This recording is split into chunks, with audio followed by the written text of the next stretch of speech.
Pessoal, boa tarde. Obrigado. Pessoal, hoje nós falaremos um pouco sobre a questão do que é e uma atividade referenciada sobre o SAEB. Alguém que já chegou a fazer a prova do SAEB? Já chegou no ano de vocês? Tá. A prova do SAEB, normalmente ela é feita com o quinto ano, você já fez? Ela é feita com o quinto ano, com o nono ano e com o terceiro ano. Tá? O que é o SAEB? O SAEB é uma prova que ele tem nas disciplinas de matemática e língua portuguesa. Tá? Então ele é uma prova a nível nacional, onde ela mede por níveis, por escritores, como que está a qualidade de ensino dos alunos e qual o entendimento, o desenvolvimento desses alunos. Então, nessa implementação, nós falaremos com vocês hoje falaremos um pouquinho sobre isso hoje. Eu acessei os dados do Python e, surpreendentemente, claro, né, óbvio que seria bom, os dados temos níveis bons para o nível de interpretação de língua portuguesa e também para matemática. Isso reflete um pouco do que é a realidade da escola, né, comparado às outras escolas, né, que a gente acabou passando por algumas escolas, a gente sabe que cada escola tem sua dificuldade, mas o Python, independente da dificuldade, a gente tem bons professores e a gente consegue trabalhar com vocês, né? Isso é uma coisa muito positiva. Então, de vários níveis que tem em língua portuguesa, o nível do último dado do SAEB ficou no nível 5, que é um nível positivo, é um nível bom. Só que a intenção dessa implementação é que a gente chegue, alcance, que a disciplina de história ela consiga colaborar tanto dentro da matemática quanto da língua portuguesa, para a gente aumentar e melhorar isso daí. E principalmente conseguir trazer os alunos e aumentar essa qualidade para a gente alcançar um nível maior. É claro que vocês não farão a prova esse ano, mas no futuro vocês farão, tá?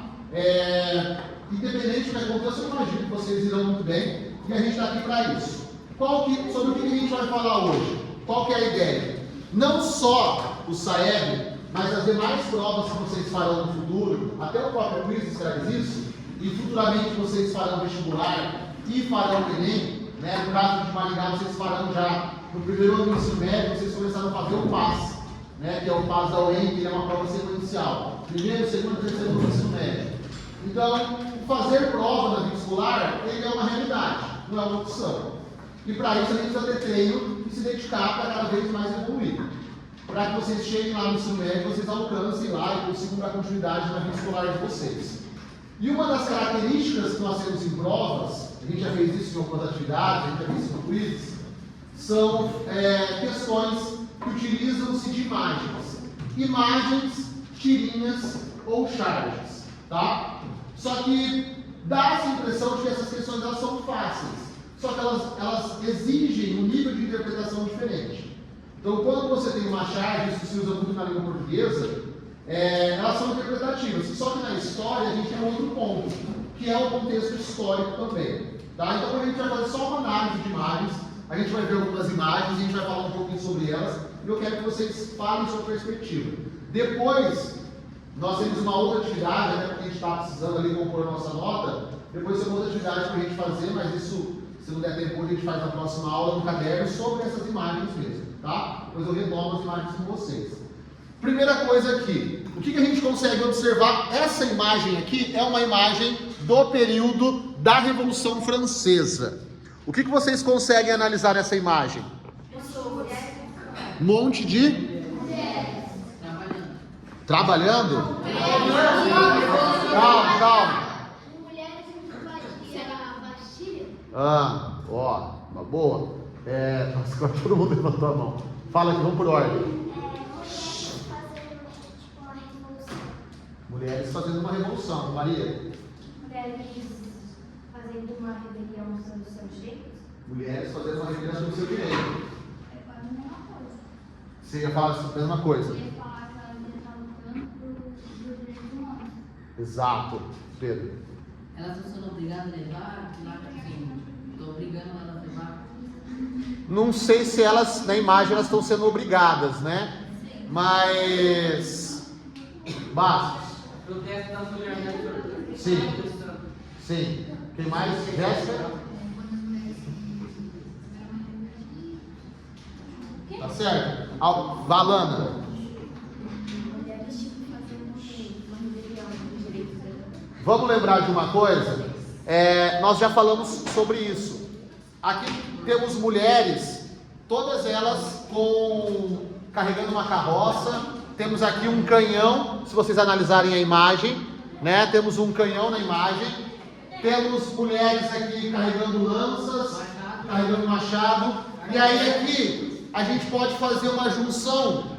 Lembra daquela trend que teve no TikTok, Alana? Que era que todo mundo veio falar no passado. Alguns alunos vieram me falar da Maria Antonieta. Do quarto dela. Do que era? Qual que era a frase? Se não tem pão, toma brioche. Lembra que nós comentamos que essa frase, supostamente, ela possa não ter sido uma frase verdadeira, né? Só que essas mulheres, elas estavam indo protestar no Palácio de Versalhes. E essa frase, ela cai como uma gota d'água nesse protesto. O que essas mulheres fazem?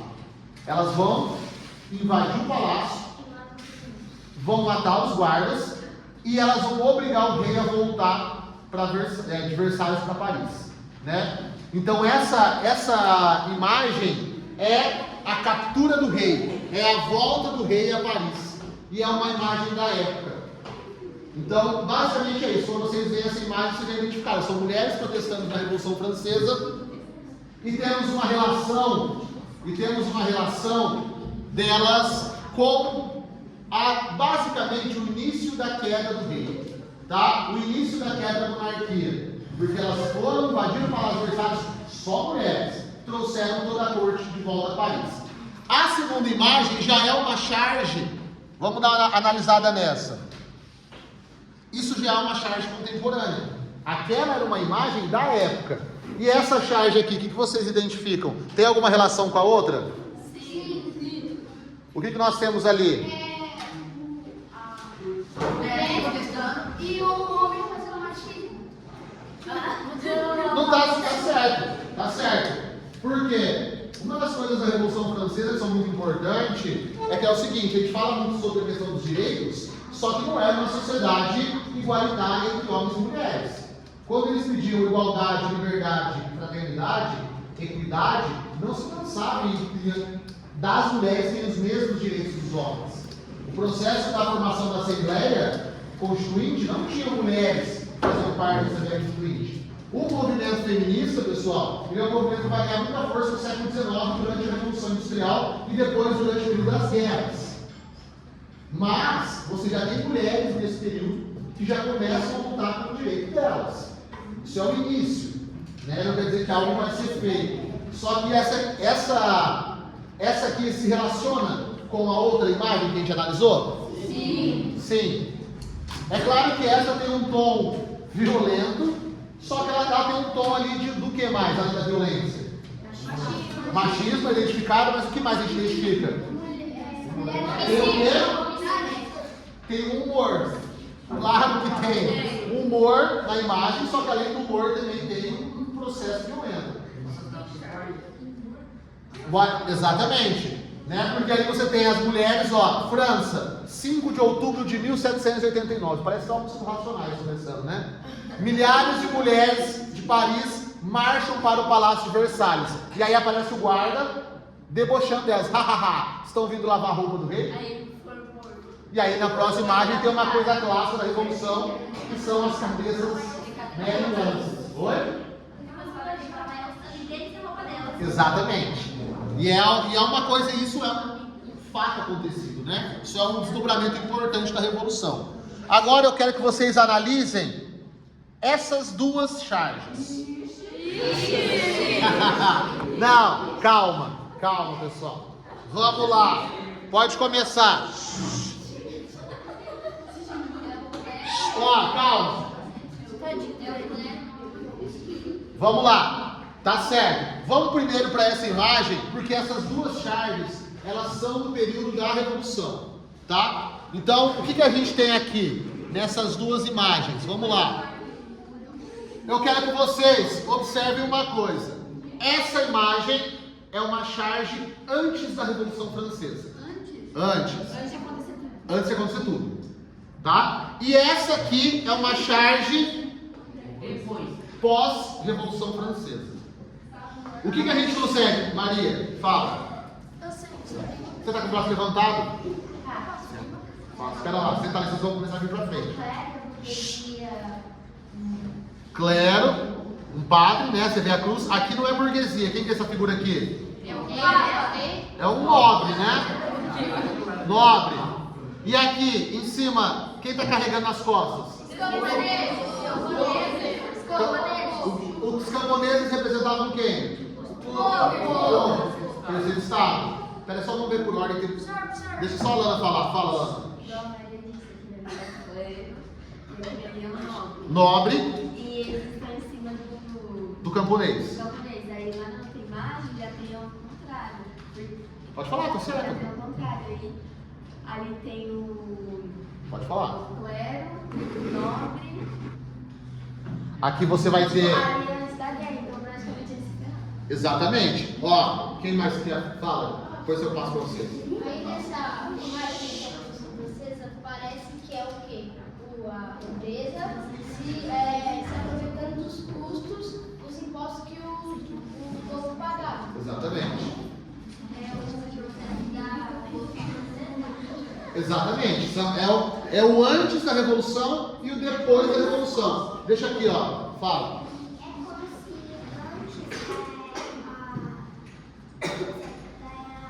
meio que tipo a pirâmide nos governos assim. Aí tem os camponeses e depois o rei e os nobres. Aí como se eles estivessem reaproveitando dos camponeses. Aí na nossa quando eles fizeram a revolução, eles estão meio que tipo se vingando. Exatamente. Na primeira imagem, ele está em cima do povo, esses são os mais importantes. Aí na segunda imagem, como já aconteceu a Revolução Francesa, eles derrubaram Exato. Derrubaram a monarquia? eles ficam por cima. Perfeito. Deixa só, vamos avançar aqui. Deixa o Matheus falar que não tinha falado aí. Antes da guerra, os camponeses serviam os nobres do clero. Aham. E depois todo mundo morreu. O jogo virou. Perfeito. Lá.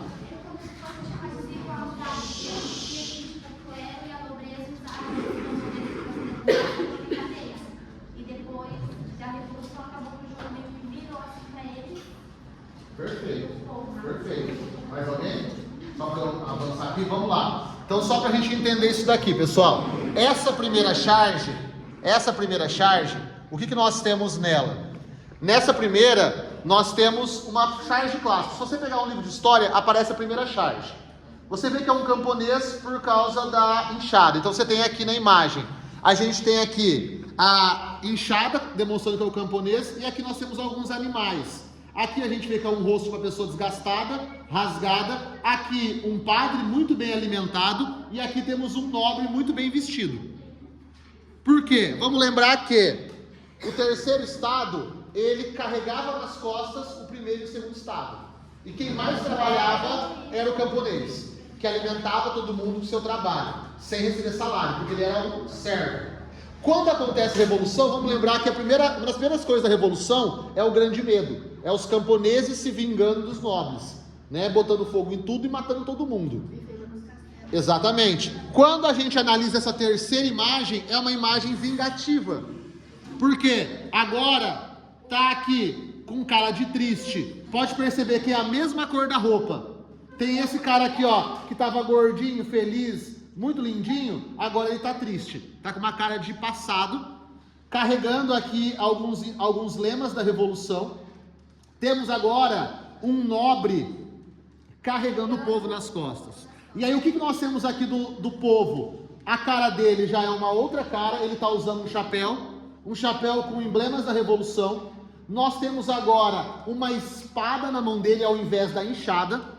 Então isso já demonstra que é um processo antes de trabalho, agora é um processo revolucionário. E aqui, muito bem observado, Carol, é um coelho. Por que um coelho? Porque a caça, que seria uma forma de alimentação da população, a caça... Oi? A caça era proibida para o povo. Então pensa, o servo morava no campo e ele não podia caçar. Porque a caça era um hobby da nobreza. Tanto que o Palácio de Versalhes era uma casa de caça antes de ser o palácio. Então aqui está mostrando que o quê? Agora o povo pode até caçar. Pode caçar animais. O povo agora tem a liberdade. Então, por quê? A primeira coisa da Revolução, uma das primeiras etapas da Revolução, o rompimento dos direitos feudais. Então, o feudalismo que vai começar lá no século XI, IX, né, da Idade Média, ele vai perdurar por muito tempo. E o feudalismo, ele é a prisão do servo à terra. O servo, ele tem que trocar o trabalho dele por alimentação e proteção. Isso, quando Roma não existia, estava perfeito. Só que nós estamos no século XVIII e a França ainda era feudal. Nós temos outras nações, por exemplo, a Rússia ficou feudal até o século XX. Só na Primeira Guerra Mundial que aconteceu uma revolução na Rússia. E o povo começou a conseguir se desmembrar desse processo de usurpação da nobreza. Tá? Então isso, nessas duas charges, então são charges que mostram o antes e o pós-revolução. Tá? E só como se fosse uma vingança. A gente não nem coloca referencialmente o palácio em si, mas o início da Revolução. Porque uma das coisas importantes aqui é até a própria vestimenta desse camponês. Esse camponês já está vestido de uma outra forma, tá? Ele está vestido, ele está feliz, ele está batendo palma, ele está com uma espada na mão, ele está com um animal de caça, que é algo que era tudo proibido para eles. E para fechar, nós temos aqui, nessa outra imagem, que também é da época, que é o quê? Que seria o que em tese? O povo fica sabendo que a pessoa que representa o terceiro estado fica preso, eles vão lá e começam a surtar. E eles sabem que os pessoas também vão entrar. E eles vão se justiçar. Perfeito. Tem relação também, mas a gente pode colocar até que é o início da Revolução. E o Grande Medo é uma consequência disso. Mas alguém quer falar para fechar? Para fechar? Pode falar. A queda da Bastilha? Tem relação também, que é o eclodir do terceiro estado. A queda da Bastilha é o episódio inicial. Tanto que é o início da nossa era. Fala.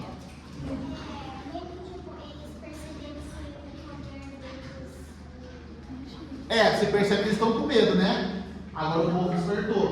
Né? E aqui começa o problema, tá? Soltou as correntes, soltou as amarras, e aqui o que tem um monte aqui no chão? Armas, espadas.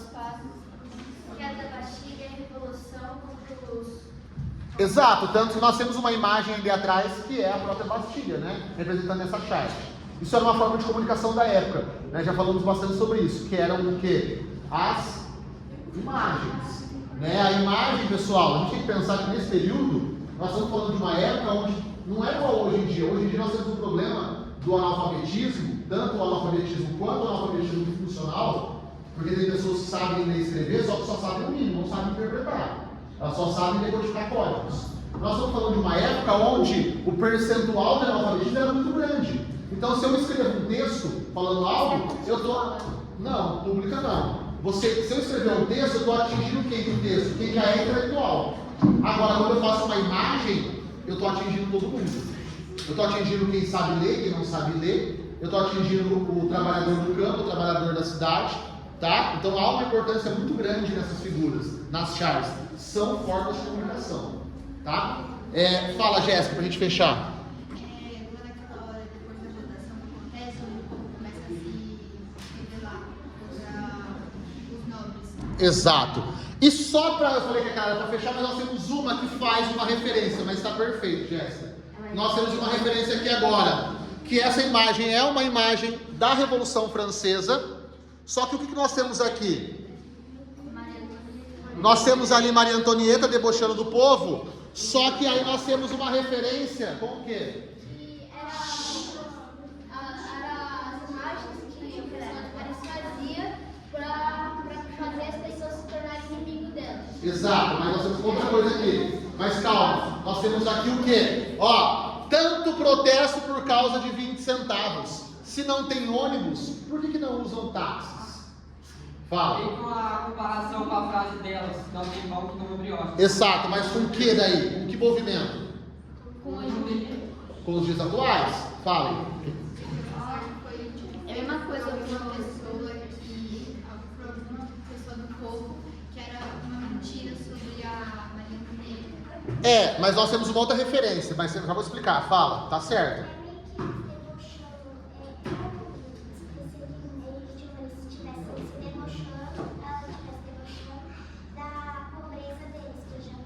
Exato.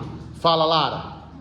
Não, deixa quieto. Vai, Alana, pra gente fechar. É tipo como se fosse hoje em dia, aí ela tá zoando. Como Exato. aquela frase que ela falou. Assim, Ó, deixa eu só resumir para vocês, porque vocês são novos. No ano de 2013, pessoal, aqui no Brasil, nós tivemos o Brasil já estava com vários problemas, estávamos perto da Copa do Mundo, então já havia um processo de tensão no Brasil, pelos altos gastos da Copa, por questões de corrupção e pela elevação do padrão de vida do brasileiro. E aí em São Paulo, na cidade de São Paulo, houve um aumento na taxa na passagem de ônibus.